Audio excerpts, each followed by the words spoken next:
Next difference related with ribosome. In case of prokaryotic cell, ribosome is of 70S type and it is made up of two subunits. Large subunit is of 50S and small subunit of 30S. This S indicates the Swedberg's unit. It means when we centrifuge the ribosomes in the centrifugation machine, then it settle down at 70S. So it is called as 70S Swedberg's unit. In case of eukaryote, the ribosome is of 80S type and is made up of two subunits, the large subunit of 60S and the small subunit of 40S. When all these two structures combine together, some of their structure get reduced and the complete complex structure of ribosome is with 80S found in eukaryote. DNAs present in prokaryote is freely scattered in the cytoplasm. They are not present inside the nucleus. They are naked DNA, freely scattered. And for packaging of that DNA structure with a chromosome, they are with non-histone proteins. But in case of eukaryote, DNA is always wrapped in histone protein to form a nucleosome. Nucleosome forms a fibers, and later on at superficial level only some non-histone proteins are observed in packaging of DNA into the chromosome in eukaryotic cell. Next, in prokaryotic cell, like all other cell organelle, endoplasmic reticulum is also absent. So protein synthesis, or we call them translation, is only with the help of ribosomes in the cytoplasm. In case of eukaryotic cell, endoplasmic reticulum is developed. They associate with ribosome and then protein synthesis or translation takes place. Next difference, in prokaryotic cell, internal membrane systems are scarce or very poorly developed, and if it is present, that is like infoldings of plasma membrane to form some mesosomes. Those are equivalent with the mitochondria of eukaryotic cell and concerned with respiration. Infoldings of their internal membrane or plasma membrane to form a primitive chloroplast, that is chromatophores, for photosynthesis. But in case of eukaryotic cell, the membrane bound cell organelles are present and they are concerned with a specific function. For example, chloroplast is present for the synthesis of food or photosynthetic activity, and mitochondria are present for oxidation of the food. For locomotion, prokaryotic cell has flagella and they are not very well developed. In case of eukaryotic cell, locomotory structure, if observed, they are flagella, but they are with the structural protein with a fine arrangement, periphery with 9 microtubules and at the center with 2 microtubules. So 9 plus 2 is the microtubular arrangement to design the structure of flagella for locomotion in eukaryotes, for example protist cells. Here flagellas are developed with a poor organization because structural proteins are absent in prokaryote, that is microtubule is absent. In case of eukaryote, the flagella is always made up of microtubules. Flagellas in prokaryote is extracellular and it is superficially present on the surface membrane of the cell. But in case of eukaryote, flagella is intracellular and it is surrounded by cell surface. Means it emerges out from the internal structure, internal part of the cell. In case of prokaryote, cell wall is composed of mucopolysaccharides. But in case of eukaryote, cell wall is composed of different types of biomolecules. For example, in plant cell wall is made up of cellulose, and in case of fungal cell, their cell wall is made up of chitin.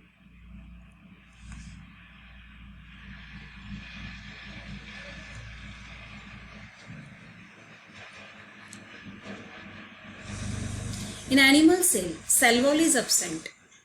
Next difference, in prokaryote, organism is haploid and contain only one copies of genome.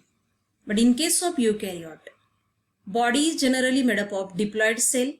Very rarely it is polyploidy. Generally it is diploid, means a body cell has a double set of chromosomes, one set from each parent. In case of prokaryote, other than their own genetic material, extracellular double-stranded self-replicating autonomous genetic material is present called as plasmid. But in case of eukaryote, plasmids or extracellular genetic material is absent. But they has some semi-autonomous cell organelle. That means they has their own genetic material. Such a cell organelles are present in eukaryote like mitochondria, chloroplast, etc. Next difference. In case of prokaryote, cell supportive structure cytoskeleton is absent. But in case of eukaryote, cell supportive structure is well developed like cilia, flagella, microtubules, etc. In case of prokaryote, as they are unicellular, sexual reproduction is absent. In case of eukaryote, sexual reproduction is the main process of multiplication. Next, in prokaryote, the process like transformation, conjugation, transduction present for the exchange of the genetic material. What is meant by transformation? When any plasmid infect the cell, that type of genetic material when enters into the cell, they are called transformation. When the two bacteria are in the vicinity and forms a connecting bead or a conjugation tube and then exchange their genetic material, they are called as conjugation, or it is also considered by some people as a simple sexual reproduction. Then when genetic material from viruses introduced into the bacterial cell, that type of exchange of genetic material seen in prokaryote are called as transduction.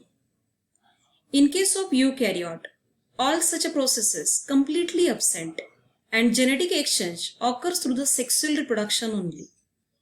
Next, in prokaryotic cell, respiration is done by the infoldings of the plasma membrane and they are called as mesosomes. In case of eukaryote, for the respiration or food oxidation, the special cell organelles are developed or present. They are called as mitochondria. Next difference, in prokaryotic cell, chloroplast, mitochondria like semi-autonomous cell organelles are absent. In fact, in prokaryotic cell, all the different types of cell organelles are absent except the non-membranous ribosome. In case of eukaryote, different types of double membrane bound cell organelles are present, those having their own genetic material like chloroplast, chromoplast, leucoplast or chloroplast, these plastids. They also have another autonomous cell organelle, that is mitochondria. Next difference, in case of prokaryote, as the membrane bound cell organelles are absent, infoldings of plasma membrane, we call them chromatophores, perform the photosynthetic activity and it is not common. Those prokaryotic cells perform these photosynthetic activities, they are called as autotrophic prokaryotes. Eukaryotes. Eukaryotic cell, generally the plant cell, has the special membrane bound cell organelle to do the process of photosynthesis. They are called as chloroplast, which contain the lamellae and stromas. Lamellae with a photosynthetic pigment to trap the sunlight and provide the energy for the reactions, and stroma is the cytoplasmic content or the basic substances in which the food is synthesized by utilizing the energy. Next, prokaryotic cell. Some of the prokaryotic cells are nitrogen fixing cells. For example, rhizomonas, those having certain enzymes to fix the atmospheric nitrogen, and they are symbiotically associated with the leguminous plants. In case of eukaryote, nitrogen fixing capacity or such ability is not seen, they are totally absent. Then, in case of prokaryote, endocytosis or phagocytosis activities are completely absent. Means drinking of any liquid thing or engulfing any solid phases, such a type of activity is totally absent in prokaryotic cell. But in case of eukaryotic cell, drinking of the substances from the vicinity or engulfing the solid phases from the vicinity is observed. They are called endocytosis or phagocytosis respectively. Next, in case of prokaryotic cell, cytoplasmic membranes doesn't show cytoplasmic movements doesn't observed or cyclosis is absent in prokaryotic cell. In case of eukaryotic cell, there is a continuous cytoplasmic movement or cyclosis observed. Next difference, prokaryotic cell, well developed intracellular and extracellular communications is absent. Those are seen in eukaryotic cell. Next, cell cycle, or to complete the life of one cell, the time duration needs is 20 to 60 minutes. In case of eukaryotic cell, the cell cycle or completion of one division of the cell takes 24 hours of time on an average. Next difference is, in prokaryote, the regulatory mechanisms of DNA is relatively simple. In eukaryote, the regulatory mechanism is highly complex. By complex phenomenon, DNA or genetic material regulate all the processes of the cell in eukaryote. In prokaryote, transcription means synthesis of different types of RNA, translation means synthesis of protein are continuous and it simultaneously occurs in the cell cytoplasm. But in case of eukaryote, it is not a continuous process. Translation means synthesis of protein, transcription means synthesis of RNAs. This transcription, synthesis of RNAs takes place in the nucleus under the control of DNAs or their expression. And protein synthesis, or called as translation, it takes place in the cell cytoplasm only when the RNAs, messenger RNAs, arrive from nucleus into the cell cytoplasm.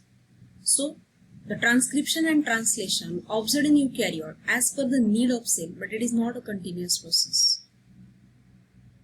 So, in this manner, we conclude here the basic differences. Those are necessary to know you all about prokaryotic cell and eukaryotic cell. Now we focus on the next basic concept related with the biology, that is nutrition. So what is nutrition? Nutrition means intake of food together with its utilization. We call them nutrition. Food is an organic substance. This food or nutrients is the substances which uses by organisms to obtain energy and to do the different types of activities. Some of the food constituents are also used as raw material for biosynthesis of different types of complex biomolecules in the body. Nutrition can also be defined as the process of intake of food, digestion of food, absorption and distribution of digested food particles into the different part of the plant and animal's body. Nutrients are the organic substances, or some of them are inorganic substances. Those we took from outside with the food stuff, and they are required to maintain all the physiological activities of the living organism. When we focus on nutrition, the process of nutrition is totally depends on the different types of intake of nutrients. There are 6 different types of nutrients. Those must be present in a proper balance, in a balanced diet. They are carbohydrate, proteins, fats, vitamins, and water, and along with that, different type of dissolved minerals. When we focus on these food nutrients, organic substances like carbohydrate, proteins, fats mainly utilizes for oxidation of the substances and obtain the energy or for building block of the body, or they are used as a reserve food. They only oxidize in the body and from them we can obtain the energy. But in case of vitamins, they are not oxidized in the body to obtain the energy. They are only acts as a cofactor to proceed the different types of metabolic reaction in the body. Only in presence of different vitamins and mineral as a cofactor, the enzymes activate and control the different type of enzymatic activities in the cell or the body. Water acts as an elixir of life. Means it provides the basic solvent to do the various type of activities in the cell. Fats acts as a reserve food. So in this manner, which one is mainly used as an energy food? Carbohydrate and fat. Which one is a body building substance? Those are we took as a nutrient, that is proteins and minerals. Which one is a regulatory? Those control the enzymatic activities, that is vitamins and different types of minerals. How the living organisms obtain their food or perform the process of nutrition? There are mainly two types on the basis of this mode of obtaining their food: autotrophic nutrition and heterotrophic nutrition. Those organisms produces their own food, they are called as autotrophs, and those are rely on other to obtain the food, they are called as heterotrophs. And on the basis of that, the nutritions are autotrophic nutrition and heterotrophic nutrition respectively. First we focus on autotrophic nutrition. Autotrophic organisms are self-nourishing. They synthesize their own food by utilizing the inorganic substances. They are called as autotrophs. Autotrophs again of two types: photoautotrophs and chemoautotrophs. Those synthesize their own food by utilizing the inorganic substances like carbon dioxide, water, and in presence of sunlight or solar energy, they are called as photoautotrophs, and the process performed by them are called as photosynthesis. Those synthesizes their food by oxidation of the different chemicals, and their process is not depend on the solar energy. They are called as chemoautotrophs, and the process is called as chemosynthesis. All the prokaryotic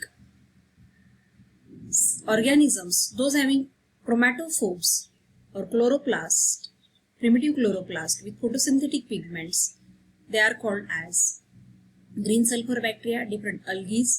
They are the phototrophs. Higher plants are the phototrophs. Euglena, in presence of light, even though they are protists, they also perform the phototropic activity or they perform the photosynthesis. Some bacteria or monerans like Nitrosomonas, Thiobacilli, sulfur containing bacteria are chemotrophs. They never synthesizes their food by utilizing energy from sunlight, but they oxidizes the chemicals and obtain the energy, and to do the synthesis of their food, they are called as chemoautotrophs.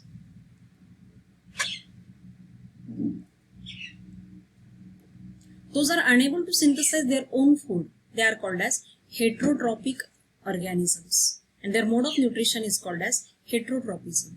So all fungi, all plants, some protists are the heterotrophs, even some monerans. They are unable to synthesize their own food, they rely on other to obtain the food. They are called as heterotrophs, and the mode of nutrition performed by them are called as heterotrophic nutrition. How many types of heterotrophic nutritions we observed? Saprophytic nutrition, parasitic nutrition, and holozoic nutrition. First we focus on saprophytic nutrition. It is very common in all fungi. They are also seen in some plants. Those are without chloroplast or photosynthetic activity. For example, Neotia, Monotropa are the saprophytic. What is meant by saprophytic or saprophytes? Those obtain the food or absorb the organic substances from decaying matter and then use them as a food. They are called as saprophytes. All fungi are generally the saprophytic. This shows a saprophytic mode of nutrition. Next one is parasitic. Some lower organisms are the or animals shows a parasitic mode of nutrition. What is meant by parasitism? When any organism rely on the other's body to obtain their food, inside the body as an endoparasite and out on the surface of the body as the ectoparasites, and harm the body of that organism on which they rely, they are called host. That mode of nutrition is called as parasitism. Fungi are parasitic. Some lower animals are also parasitic, like lice, bedbugs, mosquitoes, etc. Holozoic nutrition. Those engulf the food, either whole body of plants or animals or part of the body of their substances as a food bolus. They are holozoic, or the shows of holozoic mode of nutrition.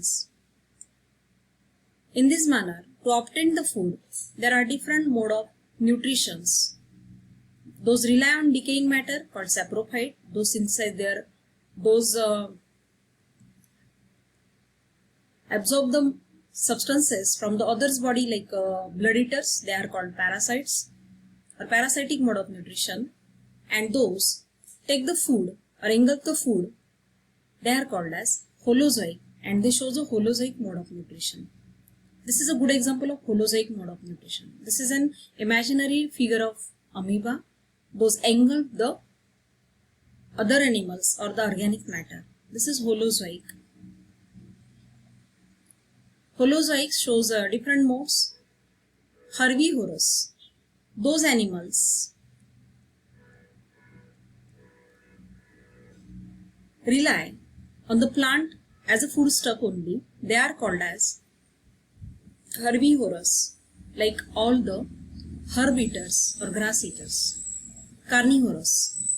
Those derive the food or organic food from the body part of other animals. They are called as carnivorous, like lion, tiger.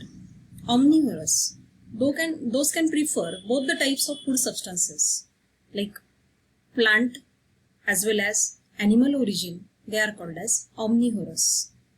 For example, man or human being, cockroach, prawns, crows, ants, etc.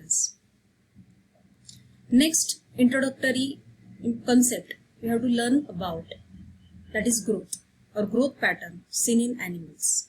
What is growth? Permanent, irreversible change in shape, size, weight or biomass of any plants or animals or multicellular organism is called as growth. Growth observed in both livings and non-livings. In case of livings, growth observed just because of cell division, and that growth is intrinsic or true growth.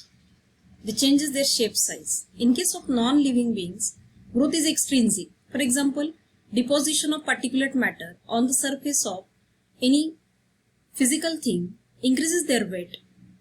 When ice fall is there, the height of the mountains get increased, and when it melts, the height of mountain get decreased. So such a type of reversible changes we observed in non-living things, that growth is called as false growth. But as the changes observed in both livings and non-livings, we not considered or never considered the growth as a defining feature of life, though it is a feature of life. So when we focus on the growth pattern in animals, it is of linear types of growth.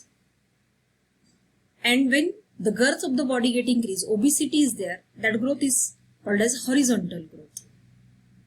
In case of human being, the linear growth or increasing in height we observed, especially from 11th to 15th year of age, and along with the increase in height, some internal changes observed in their reproductive system to attending the sexual maturity, we call them puberty.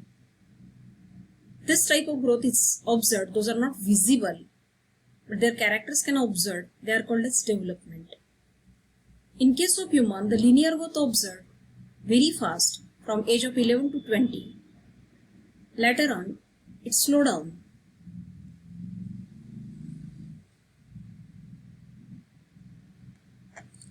And how the growth takes place? just by cell division, enlarging in the tissues or organs.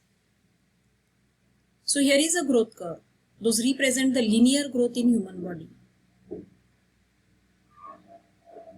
from particular age group. Beyond 20 to 22, there is no linear growth observed in human beings in natural condition.